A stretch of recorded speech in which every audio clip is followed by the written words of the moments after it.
Hello, welcome to Ecoholics. Now that you've covered the concept of Cournot equilibrium, let us also cover the model of Stackelberg, which is utilizing the reaction curves again. This model is also going to be prevalent in the case of oligopoly, where there is extreme rivalry between firms, and again this will be a quantity setting model. In a Stackelberg model, which we also call as the first mover advantage model, there will be non-collusive oligopoly in which one firm will decide its output depending upon the behavior of the other firm. But differentiating from Cournot, the one firm will be able to understand that the rival firm is following Cournot assumption of keeping the output as fixed. Realizing this behavior, the sophisticated firm will be able to utilize the reaction curve of the naive firm, which is still operating on the Cournot assumption. This sophisticated firm will incorporate the reaction curve of the firm B into its own profit curve. So, the most important assumption in the case of Stackelberg model says that one duopolist is sufficiently sophisticated to recognize that its competitor acts on the Cournot assumption. This allows the sophisticated duopolist to determine reaction curve of his rival and incorporate this into his own profit function. This knowledge allows this sophisticated duopolist to act like a monopolist. And what does the monopolist do? A monopolist maximizes his own profit. So here, the sophisticated oligopolist will be maximizing his own profit function, incorporating the reaction curve of the naive firm. In the video of Cournot model, we've already covered the concept of isoprofit curve. We've also covered the concept of reaction curve,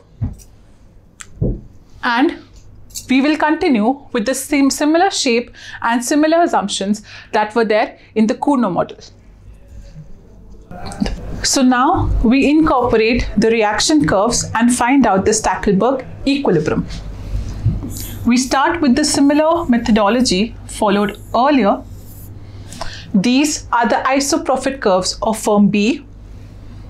This is IB1, IB2, IB3. We take the highest points on these profit curves, join all these through a single line and extend the same.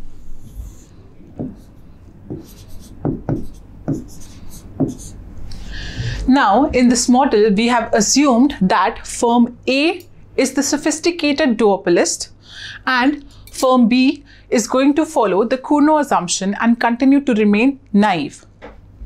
In this scenario, firm A's behavior will be, he will firstly find B's reaction curve, then he will find his own isoprofit curves,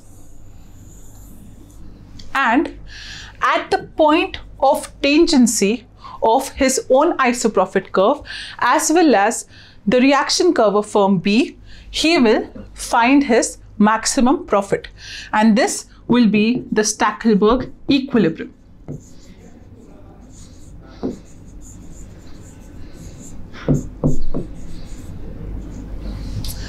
So we can make a reaction curve for the firm A also.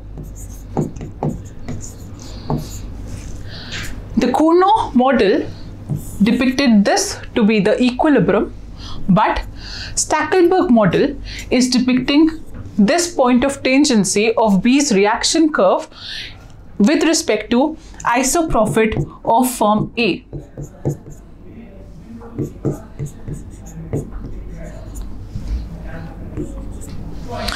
Also, we can note that according to Cournot model, at this point of equilibrium, this was the quantity to be produced by firm A and this was the quantity to be produced by firm B.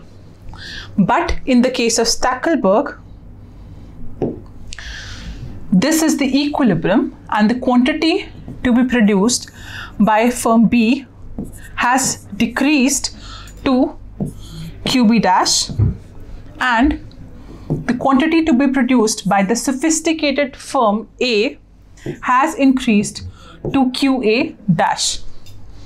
So overall, even from the diagram, we can see that A, due to his sophisticated behavior, is able to take over the market and lead the second firm to a lower level of output and probably profits also. So this is the graphical way of depicting Stackelberg equilibrium. Let's quickly summarize the same. The sophisticated oligopolist becomes the leader. So this was firm A, while the naive rival becomes the follower, which was firm B. If firm A is the sophisticated oligopolist, it will assume that the rival will act on the basis of his own reaction curve. This recognition will permit firm A to choose to set its own output at the level which maximizes his own profit. So remember, he is acting like a monopolist due to his sophisticated behavior. This point lies on the lowest possible isoprofit curve of A, denoting maximum profit for A. If you remember, the isoprofit curve, which is closest to the axis, depicts a higher level of profit. Firm A, acting as a monopolist, incorporates B's reaction curve into his own profit maximizing computations. So Stackelberg equilibrium exists at the point of tangency of A's isoprofit curves and B's reaction curve.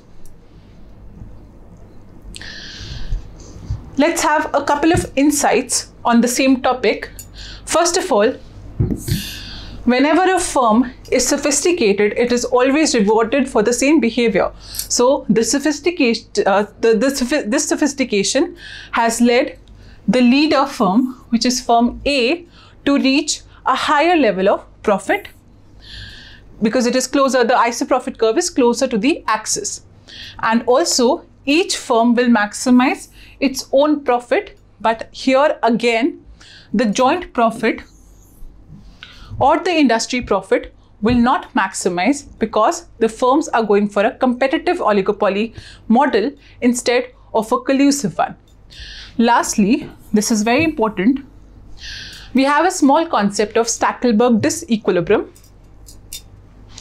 Stackelberg gave us a stable equilibrium, specifically when the reaction curve of firm A was steeper than that of firm B. But what if both the firms follow a sophisticated behavior? If both the firms drop the assumption of Cournot equilibrium or Cournot assumption and decide to maximize their own profits. In this scenario, this action will lead to unstable equilibrium, and we call this as Stackelberg's disequilibrium.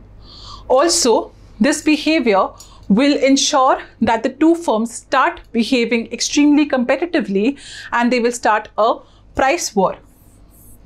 This price war will lead to much lower profits for both the firms as the prices drop down.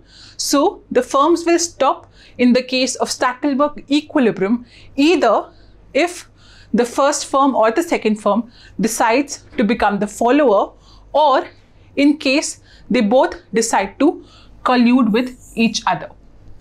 So this ends the entire topic of Stackelberg's equilibrium.